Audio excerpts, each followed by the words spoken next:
తాకట్టులో ఉన్న బంగారాన్ని విడిపించి ఆ రోజున్న మార్కెట్ ధర కట్టి మిగిలిన డబ్బును మీకు అందిస్తుంది కొమ్మూరి గోల్డ్. నమస్కారం గురువుగారు. శ్రీమాత్రే నమః. మిథున్ రాశి వారు లలితా సహస్రనామాల్లో ఏ నామాన్ని జపిస్తే మంచి ఫలితాలు ఉంటాయంటారు? మిథున రాశి వారికి పర్టికులర్గా అంటే నామము ఏ దానం చేయాలో కూడా చెప్తాను. దీనికి కొన్ని విధి విధానాలు కూడా ఉంటాయి. అయితే మిథున రాశి వారికి ఏంటంటే ఫస్ట్ ఆఫ్ ఆల్ అమ్మవారి మంత్రం తొందరగా సిద్ధిస్తుందండి మిథున రాశి వారికి. అవునా? తొందరగా సిద్ధిస్తుంది. ఎట్ ఏ సేమ్ టైం వీళ్ళ తత్వం ఏంటంటే నడిచే వికీపీడియా అని చెప్తుంటాను ఎప్పుడు నేను. ఓహో, మిథున రాశి వారికి నడిచే వికీపీడియా. ఎందుకంటే వాళ్ళు తెలివితేటలు కానీ వాళ్ళ ఇది కానీ చాలా బాగుంటుంది. మదర్తో ఎప్పుడూ దగ్గరగా ఉండాలని కోరుకుంటారు వీళ్ళు ఎక్కువగా. కాకపోతే వీళ్ళ పూర్వజన్మ కర్మ ఎప్పుడు కూడా ఓవర్గా స్పందించడం, ఒక గొడవలోకి వెళ్ళడం, వీటి వల్ల వీళ్ళు చాలా కోల్పోతారు. అంటే ఆవేశపూరితంగా చేసే పనుల వల్ల వీళ్ళ జీవితంలో చాలా ఎక్కువ నష్టపోయే వాళ్ళు ఎవరైనా ఉన్నారంటే మిథున రాశి వాళ్ళే, మిథున లగ్నం వాళ్ళే. అయితే వీళ్ళకి నామం గురించి మనం మాట్లాడుకుంటున్నాం కాబట్టి వీళ్ళు ఎక్కువగా లలితా సహస్రనామాల్లో ఫస్ట్ లైన్ ఉంటుంది చూసారా, ఓం శ్రీమాత శ్రీ మహారాజ్ని శ్రీమత్ సింహాసనేశ్వరి నమః అని, అది ఎక్కువగా చేసుకుంటూ ఉండాలి. వీళ్ళకి ఇంకోటి ఏంటంటే వీళ్ళ జీవితంలో సంతానం కలిగినప్పుడు, అందులో ముఖ్యంగా స్త్రీ సంతానం కలిగినప్పుడు మరింత లైఫ్లో చాలా అద్భుతమైనటువంటి మిరాకిల్స్ జరుగుతూ ఉంటాయి. అదేవిధంగా వీళ్ళు గోశాలకు వెళ్ళి గోవులకి క్యారెట్స్ ఉంటాయి చూసారా, క్యారెట్స్ బీట్రూట్స్ వీటిని చిన్న చిన్న ముక్కలుగా చేసుకొని గోవులకు తినిపించి అక్కడ కొంచెంసేపు కూర్చున్నట్లయితే కూడా వీళ్ళ పూర్వజన్మ కర్మ అనేటువంటిది పూర్తిగా తగ్గుతుంది. ఎందుకంటే మిథునం వారికి ఒకటి పంచమాధిపతి శుక్రుడైతే అమ్మవారి ఆరాధన, అమ్మవారి నామాన్ని లేదా ఉట్టి శ్రీమాత నమః కూడా చేసుకోవడం వల్ల సిద్ధిస్తుంది. అదేవిధంగా గోవులకు ఎప్పుడైతే క్యారెట్స్ బీట్రూట్స్ తినిపిస్తామో పూర్వజన్మ కర్మ తొలగిపోతుంది. అయితే వీళ్ళకి ఎప్పుడు మిథునం వారికి, మిథున లగ్నం వారికి మీరు కనుక చూసినట్లయితే సప్తమాధిపతి దశమాధిపతి గురువు బాధకుడు అవుతాడు. ఈ బాధక యొక్క ప్రభావం ఉంది కాబట్టి వీళ్ళు జీవిత భాగస్వామితో లేదా చేస్తున్న జాబ్లోని ఒక అంటే గురు శిష్యుల సంవాదంలా ఎప్పుడు నాలెడ్జ్ షేరింగ్లా చేసుకుంటుంటే వీళ్ళ లైఫ్ అనేది బాగుంటుంది చెప్పాలంటే. అలా కాకుండా వీళ్ళ మిథునం అంటే బుధుడి యొక్క లక్షణాలను వదిలేసి ఎప్పుడైతే ఆవేశపూరితమైన వాటిలోకి వెళ్తారో ఇది ఎఫెక్ట్ పడుతూ ఉంటుంది. ప్రధానంగా చెప్పాలంటే ఇది చాలా చాలా దాని ప్రభావం వేరుగా ఉంటూ ఉంటుంది. అయితే వీళ్ళకి ఎప్పుడూ కూడా ఈ శుక్రుడు కనుక పాడయ్యాడు ఉదాహరణకి, అంటే ఎలా పాడవుతాడు, కేతుతో కానీ లేకపోతే పాపగ్రహంతో కానీ పాడవుతాడు.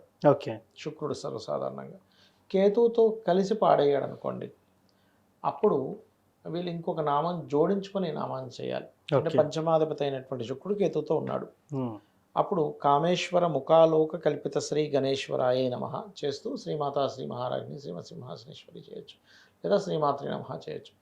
ఎందుకంటే ఇక్కడ కేతువుకి రిప్రజెంట్స్ ఏంటి అంటే, కేతు అధిష్టాన దేవత అంటే గణపతి. గణపతిని చేయకుండా ముందుకు వెళ్ళాలంటే కష్టం అవుతుంది. అలాగే లక్ష్మీ గణపతి హోమం చేసుకోవడము, లక్ష్మీ గణపతిని ఆరాధించడము, ఇవన్నీ కూడా అలా కాదండి. తన పాపగ్రహంతో కూర్చుంది వీళ్ళ పంచమాధిపతి ఉదాహరణకి, అప్పుడు ఏ గ్రహంతో అయితే కలిసి ఉందో ఆ గ్రహానికి సంబంధించిన దానము, లేకపోతే ఇందాక మనం చెప్పుకున్నట్టుగా ఇప్పుడు రవి శుక్రులు కలిసి ఉన్నారు అనుకోండి ఉదాహరణకి, అప్పుడు సూర్య భగవానుడిని చూస్తూ అమ్మవారిగా భావిస్తూ చేయాలి.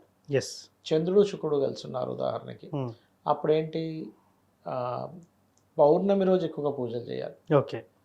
కుజుడు శుక్రుడు కలిసి ఉన్నాడు అనుకోండి, లక్ష్మీ నరసింహస్వామి ఆరాధన చేస్తూ చేయాలి లలిత అమ్మవారిని.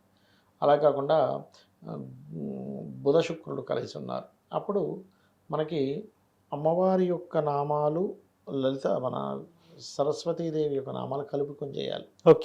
అలా ఒక్కొక్క కాంబినేషన్ బట్టి, ఇప్పుడు గురువుతో కలిసి ఉంటేనేమో దత్తాత్రేయుడిని ప్లస్ అమ్మవారిని, అట్లా శని అయితేనేమో కాలభైరవుణ్ణి, అదేవిధంగా లలిత అమ్మవారి దగ్గరికి వచ్చరికి అంటే కాలభైరవ అవతారాల్లో లలితేశ్వరుడు అంటారు.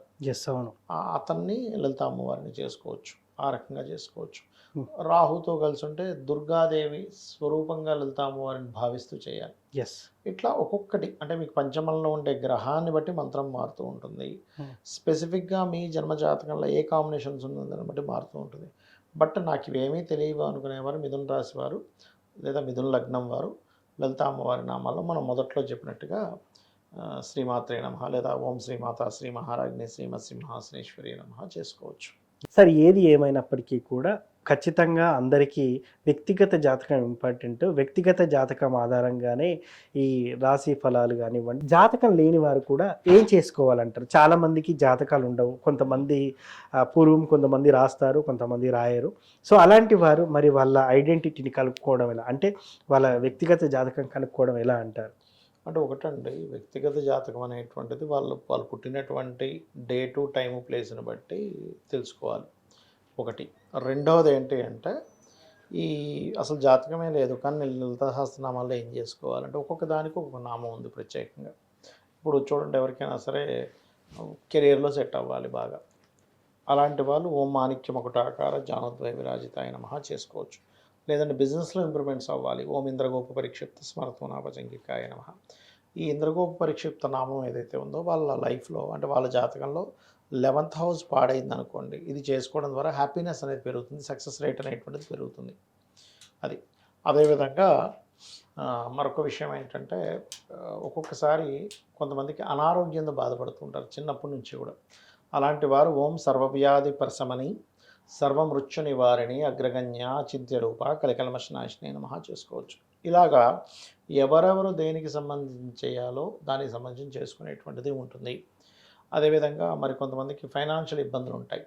అలాంటప్పుడు ఓం ధర్మాధ్యక్ష ధనాధ్యక్ష ధనధాన్య వివర్ధిని నమః. అంటే ఇక్కడ ఏంటంటే, వ్యక్తిగత జాతకంలో కనుక 2వ భావం పాడైంది అంటే ఫైనాన్షియల్ హౌస్ పాడైంది, అప్పుడు ఈ ధర్మాధ్యక్ష కానీ లేకపోతే ఓం సంపత్కరి సమారూఢ సింధుర ప్రజ సేవితాయ నమః కానీ చేయొచ్చు. ఇలా ఏంటంటే, ఒకటి ఇక్కడ చాలామంది ఇప్పుడు మీరు అడిగినట్టు కొంతమంది ఎట్లా అడుగుతారంటే, ఏమంటే నేను ఎప్పుడు పూజలు చేయను కానీ ఇప్పుడు నాకు కష్టం వచ్చింది కాబట్టి దేవతను వెళ్ళి అడిగితే నేను స్వార్థం కోసం అడిగినట్టు ఉంటుందేమో అనుకునే వాళ్ళు చాలామంది ఉన్నారు. ఎస్, అవును. నేనేమంటానంటే, ఒక తల్లికి బిడ్డలు ఉన్నారు, 4 బిడ్డలు ఉన్నారు. ఒక వాడు తల్లితో పెద్దగా కనెక్టివిటీలో లేడు, మిగతా 3 బాగానే ఉంటారు. కానీ వీడికి ఆకలేసింది, ఎవరిని అడగాలి? తల్లినే అడగాలి. తల్లి ఏమైనా నువ్వు సరిగ్గా కమ్యూనికేషన్స్లో లేవు కదా నీకు పెట్టను అంటుందా? అన్నది కదా. అన్నది కదా. అందుకని తల్లిని అడగడంలో తప్పు లేదు. అయితే నువ్వు అడిగేటువంటి దానిలో ధర్మబద్ధమైంది అయి ఉండాలి ఆ కోరిక. పక్కవాడికి పోవాలి, జాబ్ పోవాలి, ఆ జాబ్ నాకు రావాలంటే ధర్మబద్ధం కాదు. అంతే కదా. నేను పడుతున్నటువంటి కష్టానికి నాకు మంచి ఉద్యోగం ఇవ్వు, అది ధర్మబద్ధం. అలాగా చాలామంది ఏంటంటే, కొన్ని నేను మొన్న కూడా ఒక జాతకం చెప్పినప్పుడు అతను అదే అంటున్నాడు. ఏమన్నా సార్ నేను ఎప్పుడు చేయను, ఇప్పుడు చేస్తుంది ఏదో దేవుడిని స్వార్థంతో అడిగినట్టు ఉంటుందేమో. అలా అనుకుంటాడా సార్ దేవుడు? అనుకోడు. ఎందుకంటే తల్లి ఎప్పుడైనా అనుకుంటుంది, అనుకోదు. వీడి స్వార్థంతో నన్ను అన్నం పెట్టమని అడుగుతున్నాడు, వీడి స్వార్థంతో నన్ను ఈ కూర వండమని అడుగుతున్నాడు అనుకుంటుందా? ఆనందంగా పెడుతుంది. ఇంకా అవును, అరే ఇంకో ముద్ద వేసుకోరా అని పెడుతుంది. అలాగే భగవంతుడు కూడా నీ యొక్క కోరిక కనుక ధర్మబద్ధమైంది అయితే ఆనందంగా ఇస్తాడు. నీ కోరిక ధర్మబద్ధమైంది కాకపోతే ఇప్పుడు అనడానికి రామాయణంలో ఒక వృత్తాంతం కూడా ఉంటుంది. ఒకసారి బ్రహ్మగారు అంటే మన ఈ రావణాసురుడు, మన శూర్పణఖ, అదేవిధంగా మన రావణాసురుడు యొక్క తమ్ముడు కుంభకర్ణుడు, కుంభకర్ణుడు, సుగ్రీవుడు, వీళ్ళ 4 బ్రహ్మ కోసం తపస్సు చేస్తూ ఉంటారు. బ్రహ్మగారు ప్రత్యక్షం అవుతారు.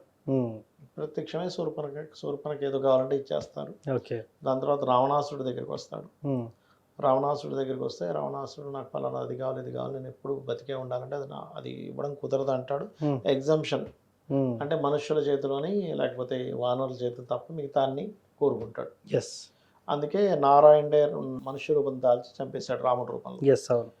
ఇక సుగ్రీవుడి దగ్గరికి వెళ్ళినప్పుడు సుగ్రీవుడు ఏం చెప్తాడంటే, నేను ఉన్నంతకాలము, జీవించినంతకాలము ధర్మాన్ని నేను తప్పకుండా చూడు స్వామి అని అడుగుతాడు. అప్పుడు బ్రహ్మగారు మెచ్చుకొని చిరంజీవత్వం ఇస్తాడు. ఇక్కడ రావణాసుడు అడిగినా ఇవ్వడు, అలా ఇవ్వకూడదు అంటాడు, కానీ ఇక్కడ ఇస్తాడంటే దాని అర్థం ఏంటి? ధర్మానికి ముడిపడి ఉంటే, నువ్వు ధర్మంతో కనెక్ట్ అయి ఉంటే భగవంతుడు మెచ్చి నీకు ఇస్తాడు. మరలా ఇక్కడ కుంభకర్ణుడి దగ్గరికి వెళ్తుండేసరికి దేవతలందరూ వచ్చి బ్రహ్మను పట్టుకుంటారు. అయినా వాడు ఇప్పటికే మేము చచ్చిపోతున్నాం, వాడి బాడీకి అది, మీరు మళ్ళీ వరాలు ఇస్తే ఇంక మేము భరించలేము, ఏదో ఒకటి చేయండి అంటే నన్ను ఏం చేయమంటారు? జపం చేశాక నేను రావడం, వరాలు ఇవ్వడం నా యొక్క డ్యూటీ, తప్పదు అంటే సరే ఏదో ఒకటి చేయండి అంటే అప్పుడు సరేలే అని సరస్వతీదేవి చెప్తే, సరస్వతీదేవి కుంభకర్ణుడు యొక్క ఆలోచనలోకి నాలుక మీదకి వస్తుంది. వచ్చి ఇతను ఏం వరం కావాలంటే ఆవిడ మార్చేస్తుంది. ఎట్లా అంటే, నిద్రపోయేలా చేయి, మంచి నిద్రపట్టేలా చేయి స్వామి అని. తదాస్తు అంటాడు. వాడు 24 గంటలు నిద్రపోతుంటాడు. అంతే. సో ఏది కోరుకుంటే అదే అన్నట్టు ఇంకా. అలా ఏంటంటే మనం చేసిన జపానికి, మనం చేసిన పూజకి రుణం ఉంచుకోకూడదు కాబట్టి అమ్మవారు ఇస్తుంది. ఎస్, అవును. దాన్ని మనం తల్లిగా భావించినప్పుడు స్వార్థము అనుకోం.